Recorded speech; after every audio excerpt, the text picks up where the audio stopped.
കുട്ടികളെ, ഇനി നമ്മൾ ഉണ്ടാക്കാൻ പോണത് നടക്കുന്ന സിലിണ്ടറാണ്. നടക്കുന്ന സിലിണ്ടറിന് നമുക്ക് വേണ്ടത് സിലിണ്ടർ ആകൃതിയിലുള്ള ഒരു സാധനവും കുറച്ച് മറ്റു വസ്തുക്കളുമാണ്.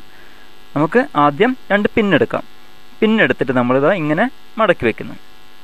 അതിനുശേഷം സിലിണ്ടറിൻ്റെ വലുപ്പത്തിനേക്കാളും കുറച്ചും കൂടി വലുപ്പമുള്ള 2 കാർഡ് ഷീറ്റ് ഇങ്ങനെ വട്ടത്തിൽ വെട്ടിയിട്ട് അതിൽ നമ്മളിത് തറച്ചു വെക്കുന്നു. കണ്ടോ? 2 എണ്ണത്തിലും തറച്ചു വെക്കുന്നു. അതിനുശേഷം പിന്നിങ്ങനെ ഒട്ടിച്ചു വെക്കുന്നു. അതിനുശേഷം നമ്മൾ സിലിണ്ടറിൻ്റെ തലക്കിൽ പശ തേച്ചിട്ട് ഈ കാർഡ് ഷീറ്റ് അതിൽ ഒട്ടിച്ചു വെക്കുന്നു. ഇവിടെ കടലാസിൻ്റെ സിലിണ്ടറാണ്, പൈപ്പിൻ്റെ കഷ്ണമായാലും കുഴപ്പമില്ല. കണ്ടോ? അത് ഒട്ടിച്ചു വെച്ചു. അതിനുശേഷം അപ്പുറത്ത് ഒട്ടിക്കുമ്പോൾ സൂക്ഷിക്കേണ്ടത് ഇവിടെ പിന്നെ എവിടെയാണോ അതിൻ്റെ ഓപ്പോസിറ്റായിട്ട് വേണം അപ്പുറത്ത് പിന്നെ, അങ്ങനെ വേണം ഒട്ടിക്കാൻ. നമ്മുടെ സിലിണ്ടർ തയ്യാറായി കഴിഞ്ഞു. ഇനി നമുക്ക് കാലുകൾ വേണം. കാലിനായിട്ട് നമ്മൾ എടുക്കുന്നത് സ്ട്രോയാണ്.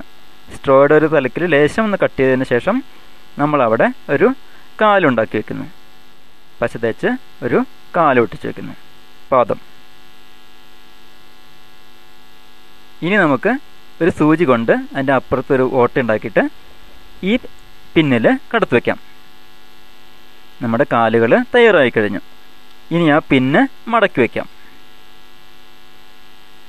കണ്ടോ? കളിപ്പാട്ടം തയ്യാറായി. ഇഷ്ടപ്പെട്ടില്ലേ? ഓടുന്ന നടക്കുന്ന ഒരു സിലിണ്ടർ. കണ്ടോ? അത് ഒരു ട്രെയിലെടുത്ത് വെച്ചാൽ അങ്ങോട്ടും ഇങ്ങോട്ടും നടക്കും.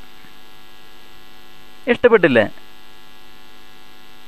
നടക്കുന്ന സിലിണ്ടർ.